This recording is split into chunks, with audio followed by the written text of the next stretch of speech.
അസ്സലാമു അലൈക്കും വറഹ്മത്തുള്ളാഹി തആല വബറകാതുഹു. അന്ന് അജ്മൽ സാറിന് അതാ ഒരു ഫോൺ വരുന്നു. സാർ ഫോൺ എടുത്ത് നോക്കി. ഹലോ, എന്താ സാറേ കേൾക്കുന്നത്? സത്യമാണോ? എന്ത് എന്ത് എനിക്കത് മനസ്സിലായില്ലല്ലോ. അല്ല, സാർ ഏതൊരു പെണ്ണിനോട് എന്തോ ഒരു അവിഹിതമെന്നോ എന്തൊക്കെ. ആരാണിത് വിളിക്കുന്നത്? അറിയാത്ത നമ്പറിൽ നിന്നാണെന്നല്ലോ. ആരുടെ പേരൊന്ന് വ്യക്തമാക്കാമോ? എന്തിനാ സാറേ അങ്ങനെയൊക്കെയല്ലേ? സാറിനെ പറ്റിക്കുവാൻ വേണ്ടി ആരോ വിളിച്ച് ശല്യപ്പെടുത്തുന്നു. പഠിച്ചവനെ, എന്തൊരു പരീക്ഷണമാണിത്. ഞാൻ ചെയ്തത് അത്രക്കും വലിയ തെറ്റായിപ്പോയോ? പാവം ആ പെണ്ണിന് നല്ലൊരു ജീവിതം ലഭിക്കട്ടെ എന്ന് കരുതിയിട്ട് മാത്രമാണ് ഞാനിതിന് നിന്നത്. അല്ലാതെ ശരിയാണ്, ഓക്കെയാണ്. ആദ്യം ഞാൻ അവളെ വിവാഹം കഴിക്കണമെന്ന് വിചാരിച്ചു പോയി. പക്ഷെ പിന്നീട് അവളുടെ കാര്യങ്ങളെല്ലാം അറിഞ്ഞപ്പോൾ തികച്ചും എൻ്റെ മാനസികാവസ്ഥ മാറിപ്പോയിരുന്നു. അവളെ എങ്ങനെയെങ്കിലും രക്ഷിക്കണം. അവളെ ആരുടെ കയ്യിലാണ് അവൾ എത്താൻ ഉദ്ദേശിക്കുന്നത്, അദ്ദേഹത്തിൻ്റെ അടുക്കൽ അവളെ എത്തിക്കണം. അവളെ ചതിച്ചവരെയും വഞ്ചിച്ചവരെയും എല്ലാം പുറത്തു കൊണ്ടുവരണം എന്നുള്ള ലക്ഷ്യം മാത്രമായിരുന്നു എനിക്കുള്ളത്. അതെ, ഈ പരാതിയുടെ ഈ കടലാസ് ഇനി വേണമെങ്കിൽ എനിക്ക് സ്റ്റേഷനിൽ കൊണ്ടുപോയി കൊടുത്താൽ അവരെയൊക്കെ നിമിഷങ്ങൾ കൊണ്ട് പൊക്കുവാൻ കഴിയും. പക്ഷേ അവൾ കരഞ്ഞു പറഞ്ഞു, സാറേ കൊടുക്കരുത്, സാറേ അത് കൊടുക്കരുത്, എനിക്ക് ഭീഷണിയാണ്. പാവം, ആരൊക്കെയോ ഭയന്ന് ജീവിക്കുന്ന ഒരു ജന്മം മുഹ്സിന. ആരെയാണ് അവൾ ഭയക്കുന്നത്? ഭർത്താവിൻ്റെ വീട്ടുകാരെയോ അതോ സ്വന്തം വീട്ടുകാരെയോ?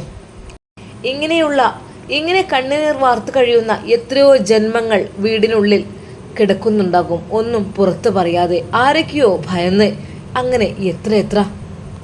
അതിൽപ്പെട്ട ഒരാളാണ് മുഹ്സിനയും.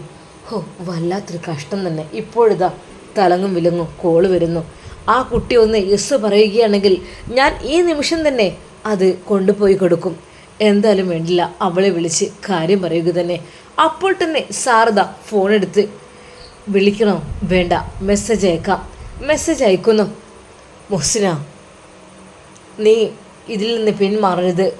നിനക്ക് നീതി കിട്ടണമെങ്കിൽ ഈ ഒരു പരാതി കൊടുത്തു തീരൂ. അല്ലാത്ത പക്ഷം നിനക്ക് എന്നും കണ്ണീരും കയ്യുമായി കഴിയേണ്ട ഒരു അവസ്ഥയായിരിക്കും. ആരൊക്കെയോ ഭയന്ന് സ്വന്തം ഇഷ്ടത്തിന് ജീവിക്കുവാൻ സമ്മതിക്കാത്ത കുടുംബത്തോടൊപ്പം പേടിച്ച് ജീവിച്ച് നീ എന്തിനാണ് നിൻ്റെ ജീവിതം ഇങ്ങനെ നശിപ്പിക്കുന്നത്? സന്തോഷത്തോടെ റാഹത്തോടു കൂടി ജീവിക്കണം. ജീവിതം ഒന്നേ ഉള്ളൂ. അതിന് ഒരാളുടെ തടസ്സത്തിൽ ജീവിക്കാൻ പാടില്ല. എല്ലാവർക്കും ഒരുപോലെ അവകാശപ്പെട്ടതാണ് ജീവിക്കുവാനുള്ള സ്വാതന്ത്ര്യം. അതിൽ ഒരാൾക്കും കൈകടത്തുവാനുള്ള അവകാശമില്ല. നിനക്ക് നിൻ്റെ ഭർത്താവിൻ്റെ കൂടെ ജീവിക്കുന്നതിൽ പലർക്കും എതിർപ്പ് അല്ലേ? അതിനനുസരിച്ച് നീ ആ ഒരു ബന്ധത്തിൽ നിന്ന് മാറിക്കഴിയുന്നു. മുഹ്സിന, ഇതൊന്നും ശരിയല്ല. പിന്നെ നിയമത്തിന് മുമ്പിൽ ഒരാൾക്കും ഒന്നും ചെയ്യാൻ കഴിയില്ല. നീ ധൈര്യമായിട്ടിരിക്കണം. നിൻ്റെ എല്ലാ രീതിയിലുള്ള പ്രശ്നങ്ങളും ഞാൻ പരിഹരിച്ച് തരുവാൻ വേണ്ടി ശ്രമിക്കുന്നുണ്ട്. പെട്ടെന്ന് അവൾ ആ മെസ്സേജ് കാണുന്നു. സാർ, അവൾ കരയുന്ന ഒരുപാട് സ്മൈലികളാണ് സാറിന് ഇട്ടുകൊടുത്തത്. സാർ വേണ്ട, എനിക്ക് വേണ്ടി അങ്ങ് കഷ്ടപ്പെടണ്ട. എനിക്ക് സുഖമായി ജീവിക്കാൻ ഒരിക്കലും കഴിയില്ല, ഒരിക്കലും അതിനെ അനുവദിക്കില്ല. ഞാൻ ആരുടെയൊക്കെ കീഴിലാണ് ജീവിക്കുന്നത്, ആരെയൊക്കെയാണ് പേടിച്ച് ജീവിക്കുന്നത്. എനിക്ക് സ്വന്തമായി സ്വന്തം ഇഷ്ടത്തിന് ജീവിക്കാനുള്ള അവകാശമൊന്നുമില്ല സാർ. ഇനി കുറച്ച് കാലം കൂടെ അല്ലുള്ളൂ, അല്ലെങ്കിലും ദുനിയാവ് കുറച്ചല്ലുള്ളൂ. ഇനിയിപ്പോൾ മുഹ്സിന, നീ എന്തൊക്കെയാണ് ചിന്തിക്കുന്നത്? നിൻ്റെ ജീവിതത്തിൽ നല്ല നിമിഷങ്ങളിലേക്ക് നീ കടക്കുന്നേ ഉള്ളൂ. ഒരിക്കലും നീ ജീവിച്ച് തുടങ്ങിയിട്ടില്ല, തുടങ്ങുന്നേ ഉള്ളൂ. അതുകൊണ്ട് നല്ല ആത്മവിശ്വാസത്തോടു കൂടി നിൽക്കുക. എല്ലാ തെറ്റും കുറ്റങ്ങളും പുറത്തു വരും. നിനക്കായിട്ട് ഒരു ദിവസം വരും, അതെനിക്ക് ഉറപ്പ് തരാൻ പറ്റും. സാർ, എനിക്ക് വേണ്ടി റിസ്ക് എടുക്കണ്ട ഒരിക്കലും.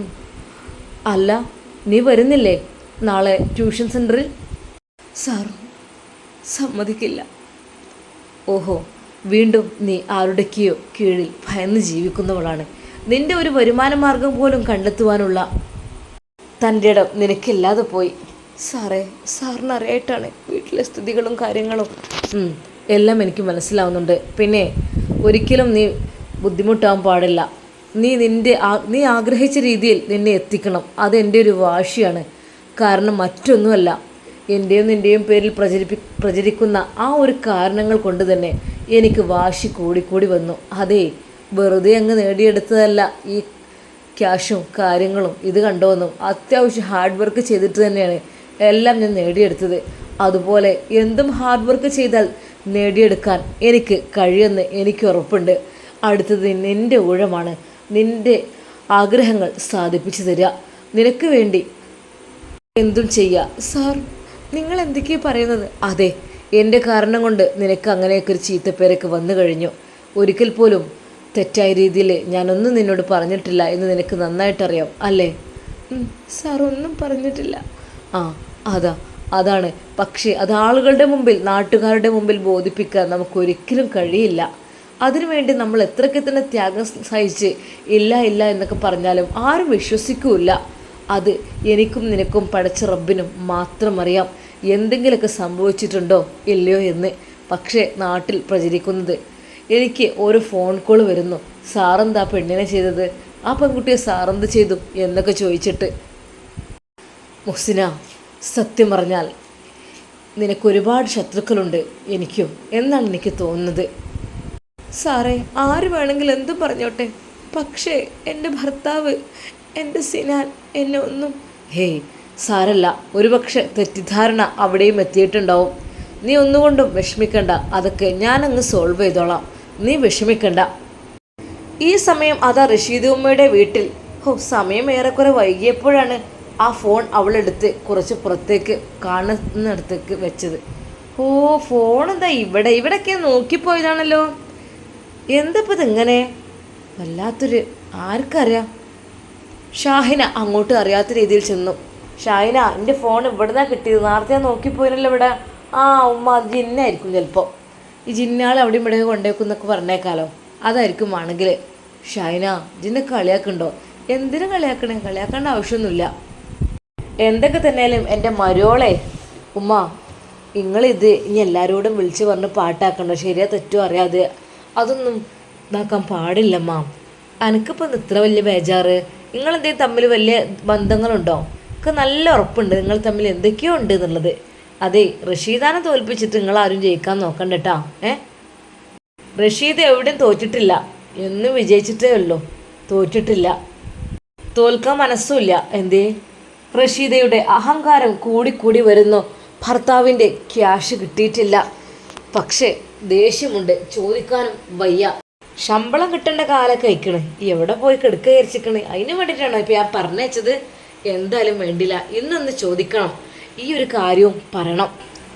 അപ്പോൾ തന്നെ അതാ ഫോൺ എടുത്ത് വിളിക്കുന്നു. ഫോൺ അടിക്കുന്നുണ്ട്, എടുക്കുന്നില്ല. കൽപ്പിച്ചു കൂട്ടി കരുതി കുട്ടി ഒഴിവാക്കാൻ നോക്കുകയായിരിക്കും. വീണ്ടും നിർത്താതെ വിളിക്കുന്നു. അങ്ങനെ വിട്ടാൽ പറ്റില്ലല്ലോ.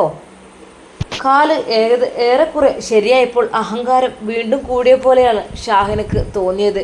മറ്റേത് കുറച്ചൊരു പാവമായിരുന്നു, ഇപ്പം എന്തൊക്കെയോ ഒരു നെകളിപ്പ് മൊത്തത്തിൽ. എന്താ റബ്ബേ, ഇങ്ങനെ ഉണ്ടാവുമല്ലോ ഓരോ ഉമ്മാര്, വല്ലാത്തൊരു ഉമ്മ.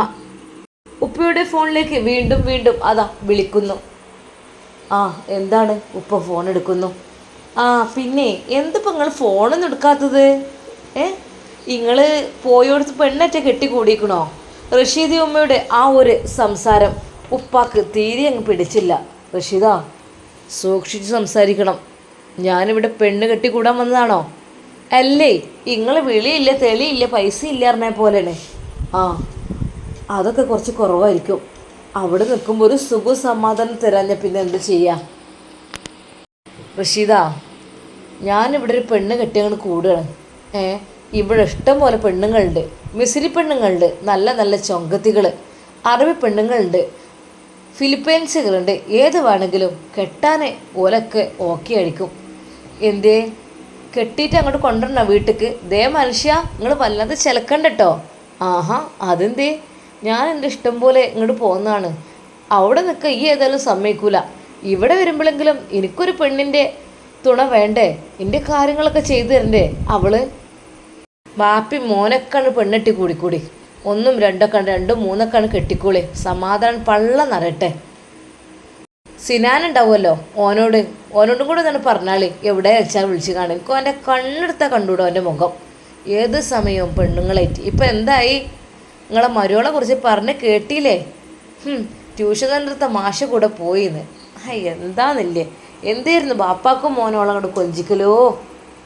റഷീദ, ഒന്ന് വായെടുക്കോ? ഇതിനു വേണ്ടിയിട്ടാണ് ഈ ഇവിടെ വിളിച്ചത്. നിങ്ങളെ വിളിക്കാൻ ഞാൻ പറ്റൂലല്ലോ. എത്ര ഇപ്പം പോയിട്ട് സാലറി 2 പ്രാവശ്യം കിട്ടുന്ന സമയമായല്ലോ. എന്താ ഒരു 5 പൈസ അങ്ങോട്ട് അയക്കേണ്ട വല്ല ആവശ്യമുണ്ടോ? അവിടെ വരുമാനമല്ലേ. റബ്ബർ തേങ്ങയൊക്കെ ഇപ്പം എന്താ വില? ആ എസ്റ്റേറ്റിലെ തേങ്ങ മുഴുവനെ നീ വിൽക്കല്ലേ ചെയ്യുന്നത്. പിന്നെ എന്താ നീ ഇവിടെ അധ്വാനിച്ച പൈസ എനിക്ക് കടം വീട്ടാനുള്ള ക്യാഷാണ്, അല്ലാതെ. എന്നാലും അങ്ങനെയല്ലല്ലോ, എനിക്ക് എന്തൊക്കെയോ കാര്യങ്ങൾ ഇവിടെ ചെയ്യാണ്ട്. ഭർത്താവ് ഗൾഫിലാണ്, ഭർത്താവിൻ്റെ ക്യാഷും വരില്ല. അയ്യേ, എന്തൊരു മോശം നാണക്കേട്. റഷീദ, നീ എന്നെ ഏതായാലും അവിടെ സ്വസ്ഥമായി നിൽക്കാമെന്ന് സമ്മതിക്കൂല. എന്നാലേ നീ പറഞ്ഞ പോലെ തന്നെ ഞാനിവിടെ ഒരു മിസ്രി പെണ്ണിനെ കണ്ടുവച്ചിട്ടുണ്ട്. റഷീദ ഉമ്മാക്ക് ദേഷ്യം കൂടി വരുന്നു. ഇതേ മനുഷ്യ, ഞാൻ നിങ്ങളുടെ കത്തിച്ച് കളയും. ഞാൻ അങ്ങനത്തെ ഒരുന്ന് പറഞ്ഞിട്ടുണ്ട്, നാവ് ഞാൻ അരിയും. റഷീദ, ഞാനങ്ങോട്ട് വന്നിട്ട് വേണ്ടേ എൻ്റെ നാവ് അരിയാനും എന്നെ കത്തിച്ച് കളയാനും. അതെ, ഞാൻ ഇനി ഇവിടെ അങ്ങ് കൂടുകയാണ്. ഒരു മിസ്രി പെണ്ണുണ്ട് എനിക്കിവിടെ. ആ പെണ്ണ് ഭർത്താവ് മരിച്ചൊരു പെണ്ണാണ്. ആ പെണ്ണിന് ഒരു കുട്ടിയുണ്ട്. എനിക്കാണെങ്കിൽ ഒരു പേരക്കുട്ടിയില്ല, കളിപ്പിക്കാൻ ആരുമില്ല. ഈയാണെങ്കിൽ മോട്ടിന് മക്കളെയാണ് കിടത്തുമില്ല. അപ്പോൾ ഞാൻ കരുതി ഇവിടെ തന്നെയാണ് കൂടുകയാണ്. ഇനി സിനാൻ അങ്ങോട്ട് കൊണ്ടുവന്നിട്ട് ഓനും ഇവിടെ ഒരു പെണ്ണ് കെട്ടിച്ച് ഇവിടെ ഞങ്ങളോട് താമസിക്കണം. മനുഷ്യ, നിങ്ങളെ പൂജയുടെ മനസ്സിൽ വെച്ചേക്കിട്ടോ. റഷീദാൻ്റെ അടുത്ത് ആ വെളച്ചിലൊന്നും എടുക്കണ്ട. 2 എണ്ണത്തിന് ഞാൻ ഇല്ലാതാക്കി കളയും. ആഹാ, നല്ല സുഖമുണ്ടല്ലോ പറയാൻ. കുറേ ഞാൻ നാട്ടിൽ നിന്ന് കേട്ടതായിരുന്നു. ഇപ്പം ഇങ്ങനെ റൂം വലുതായപ്പോഴേ, അതും ആളുകളില്ലാത്ത സമയത്തൊക്കെ ഈ രീതിയിലുള്ള കോമഡിയൊക്കെ പറ്റുള്ളൂ. എന്താ റഷീദ, നീ ഒന്നും പറഞ്ഞില്ലല്ലോ. ഒരു മിസ്രി പെണ്ണ്, അവൾ എൻ്റെ അടുക്കൽ വരാറുണ്ട് ഇടയ്ക്കിടയ്ക്കൊക്കെ, എന്തെങ്കിലും ഹെൽപ്പിനൊക്കെ. അപ്പം ഞാൻ വിചാരിക്കുകയാണ് അവളങ്ങ് കൂടെ കൂട്ടിയാലോ. എനിക്കാണെങ്കിൽ നാട്ടിലൊരു പെണ്ണുണ്ടായിട്ട് എന്നോട് സഹകരണമല്ല, ഇവിടെ അങ്ങ് കൂടാമെന്ന് വിചാരിച്ചു. അവൾക്ക് ചിലവിന് കൊടുത്താൽ പോരെ. എന്താ? റഷീദ ഉമ്മക്ക് ദേഷ്യം ഇരച്ച് കയറിക്കൊണ്ടിരിക്കുന്നു. എന്തൊക്കെയാണ് നിങ്ങളീ പറയണത്? അയ്യേ, നാണക്കേട്. പേരക്കുട്ടികളുള്ള തന്തേ, നിങ്ങൾ എന്തൊക്കെയാണ് ഈ പറയണത്, ആലോചിച്ച് കൂട്ടണത്? അതെന്താ, പേരക്കുട്ടികളുള്ളവർക്ക് മറ്റൊരു വിവാഹം ആയിക്കൂടെ? ഞാനൊന്നും പറയണില്ല, വെറുതെ അല്ല നിങ്ങൾ വേഗം ഗൾഫ് പോയത്. ഞാൻ ആദ്യം തന്നെ സെറ്റാക്കിക്കണോ ആർക്കറിയാം. റഷീദ് ഉമ്മയുടെ സമാധാനം നഷ്ടപ്പെട്ടു തുടങ്ങി. തൻ്റെ ഭർത്താവ് മറ്റൊരു വിവാഹത്തിന് വേണ്ടി തയ്യാറാവുകയാണ് എന്നുള്ള സത്യം മനസ്സിലായപ്പോൾ റഷീദ ഉമ്മക്ക് കൈകാലുകൾ വിറച്ചു തുടങ്ങി. പഠിച്ചോനെ, എന്തൊരു പഠിച്ചോനെ. ഷായിന, ഷായിന, ഈ പെണ്ണിത് ഇവിടെ പോയി കിടക്കാറബ്ബേ. ഷായിന, എൻ്റെ കയ്യും കാലും വല്ലാതെ തളരുന്നു. എന്തേ ഉമ്മ, എന്തു പറ്റി? അല്ലേ, ഉപ്പ വിളിച്ചിരുന്നു, ഞാൻ തന്നെ വിളിച്ചതാണ്. ഉപ്പ പറയണേ ഒരു മിസ്രി പെണ്ണ് അവിടെ ഉണ്ട്, ഓളെ കണ്ടു വെച്ചിരിക്കണം. മിസ്രി പെണ്ണോ? ആർക്ക്? നിങ്ങളുപ്പാക്ക് തന്നെ. ബാപ്പാക്ക് 2ാം കെട്ടിന് പോതിന്ന്. അതിനെന്താ ഉമ്മ, പാവങ്ങളാണ് അവറ്റകളെ സംരക്ഷിക്കാൻ എടുക്കുന്നത് നല്ലതാണ്. എല്ലാത്തിലും ഉണ്ടാവുമല്ലോ പാവങ്ങളും പണക്കാരൊക്കെ. അപ്പോൾ മിസ്രി പെണ്ണ്, ആ പെണ്ണ് പാവം ചെറിയ കുട്ടിയുള്ളത് പറഞ്ഞില്ലേ, സംരക്ഷിച്ചോട്ടെ. ഉപ്പാക്ക് കയ്യുണ്ടേ സംരക്ഷിച്ചോട്ടെ. എടി, നീ എന്താടി പറയണത്? ഈ എൻ്റെ ബാപ്പാനെ കൊണ്ട് വേറെ പെണ്ണ് കെട്ടിക്കോ. എൻ്റെ ബാപ്പാനെ കൊണ്ട് കെട്ടിച്ചില്ലെങ്കിലും മറ്റൊരു ഭാര്യയുള്ള ഒരുത്തരെ കൊണ്ട് എന്നെ കെട്ടിച്ചില്ലേ, അതിനു വേണ്ടി ഉമ്മന്നല്ലേ മുന്നിട്ടിറങ്ങിയത്. മരുമകളുടെ ആ ഒരു വാക്ക് ശരിക്കും അതാ അവരുടെ നെഞ്ചിൽ തറക്കുന്നു. വല്ലാത്തൊരു മരുമകൾ, ഒന്നിനും പറ്റാത്ത. എന്നാലും ഇവരെപ്പച്ച് ഇങ്ങനെ ചെയ്യണത് എനിക്ക് എന്തൊക്കെ തന്നെയാലും അത് സഹിക്കാൻ കഴിയൂല. അല്ലാ, എന്താ ഇപ്പോൾ ഞാൻ കാട്ടുറബ്ബേ, എനിക്കൊന്നും അറിയണില്ലല്ലോ. അത് ചെയ്യുമെന്ന് പറഞ്ഞാൽ ചെയ്തിരിക്കും. മിസ്രി പെണ്ണ് കാര്യം തന്നെ ആയിരിക്കും റബ്ബേ. എന്തോ ഒരു ബേജാറാണത്. റഷീദ് അമ്മയുടെ കൈകാലുകൾ തളരുന്നത് പോലെ അവർ തന്നെ ഒരു നിമിഷം വിചാരിച്ചു. ഒരുപാട് സ്വത്തും മുതലും സമ്പത്തും എല്ലാം ഉണ്ടാക്കി കെട്ടിപ്പടുത്തുണ്ടാക്കിയ ഇതെല്ലാം ആർക്ക് വേണ്ടി? ഭർത്താവില്ലാതെ ഞാനിപ്പോൾ ഇതെങ്ങനെയൊക്കെ അനുഭവിക്കുക എന്നിവർ തോന്നിപ്പോയി. ആ രാത്രി റഷീദ ഉമ്മക്ക് ഉറക്കില്ലായിരുന്നു. അവൾ തൻ്റെ പഴയ കാര്യങ്ങളൊക്കെ ഓർത്തു. തൻ്റെ ഭർത്താവ് പറഞ്ഞ കാര്യം ഞാൻ എന്താ റബ്ബേ ചെയ്യുക? എനിക്ക് സമാധാനമല്ലല്ലോ. എന്നാലും ഒരു കുട്ടിയുള്ളൊരു മിസിരിപ്പെണ്ണിനൊക്കെ ഏറ്റെടുക്കുക എന്നൊക്കെ പറഞ്ഞാൽ എന്താണ്? ആ വീട്ടിലേക്ക് വരാൻ പറ്റൂലല്ലോ, ഞാൻ പറഞ്ഞേക്കും. ശരിയാണ്, പിന്നെ എനിക്കും വേണ്ടേ ഒരു പെണ്ണും ജീവിതമൊക്കെ. ആ ഒരു വാക്കുകൾ ശരിക്കും അവർ ഓർത്തുകൊണ്ടേയിരുന്നു. റഷീദ് ഉമ്മ ആദ്യമായി കരയുകയാണ്. തൻ്റെ ഭർത്താവിനെ ഓർത്തുകൊണ്ട് ഭർത്താവ് പറഞ്ഞ ആ ഒരു വാക്ക് ശരിക്കും വല്ലാതെ വേദനിപ്പിച്ചു. അങ്ങനെ എങ്ങാനും ആയിക്കഴിഞ്ഞാൽ ഓ മിസിരിപ്പെണ്ണ് എൻ്റെ ഭർത്താവിൻ്റെ കൂടെ ആലോചിക്കാൻ കഴിയുന്നില്ല, ഇനി നാട്ടിലേക്ക് വരുന്നില്ലത്രേ, ഓളെ കൂടെ അവിടെ ജീവിക്കുകയാണ്. റഷീദ് ഉമ്മക്ക് എന്തൊക്കെയോ സമാധാനക്കേട്, പൊറുതികേട്, എന്താണെന്നറിയില്ല. തൻ്റെ ഭർത്താവ് ഏത് നിമിഷങ്ങൾക്കുള്ളിൽ തന്നെ മറ്റൊരു വിവാഹം കഴിക്കും എന്നുള്ള കാര്യം റഷീദ് ഉമ്മയുടെ മനസ്സിൽ തോന്നുകൊണ്ടിരിക്കുകയാണ്. അല്ലെങ്കിൽ ഈ വയസ്സായ കാലത്ത് തന്തക്ക് എന്തിൻ്റെ പിരാന്താ? തന്തക്ക് എന്താന്നാവോ? ആരോടൊന്നും പറയാനുള്ളത്. നേരായിട്ട് എല്ലാവരും ഉറങ്ങണ സമയമായി. റഷീദ് ഉമ്മ ആകെ പരിഭ്രാന്തിയിലാണ്. ഒരു സന്തോഷത്തിന് ഒരു ദുഃഖമാണ് ഇപ്പോൾ. ഒരു സന്തോഷം മറ്റൊന്നുമല്ല, മരുമകൾ മറ്റൊരു മാഷിൻ്റെ കൂടെ ഒളിച്ചോടി എന്നുള്ളത് ഭയങ്കര സന്തോഷമുള്ള സംഭവമായിരുന്നു അത്. എന്നാൽ ഇപ്പോൾ തൻ്റെ ഭർത്താവ് രണ്ടാമതൊരു വിവാഹം കഴിക്കാൻ പോകുന്നു എന്നുള്ള കാര്യം അത് വല്ലാത്തൊരു ഷോക്കായി മാറി റഷീദ ഉമ്മക്ക്. ആ രാത്രി മുഴുവൻ അവർക്ക് ഉറക്കുണ്ടായിരുന്നില്ല. എന്തൊക്കെയാണ് ആയി തീരുക എനിക്കൊന്നും അറിയുന്നില്ല. ഉള്ള സമാധാനം മുഴുവൻ നഷ്ടപ്പെട്ട പോലെയാണ് അവർക്ക് തോന്നുന്നത്. ഇൻഷാ അല്ലാഹ് നമുക്കിതിൻ്റെ ബാക്കി ഭാഗം നാളെ കാണാം. അതുവരേക്കും എല്ലാവർക്കും അസ്സലാമു അലൈക്കും വറഹ്മത്തുള്ളാഹി തആല വബറകാതുഹു.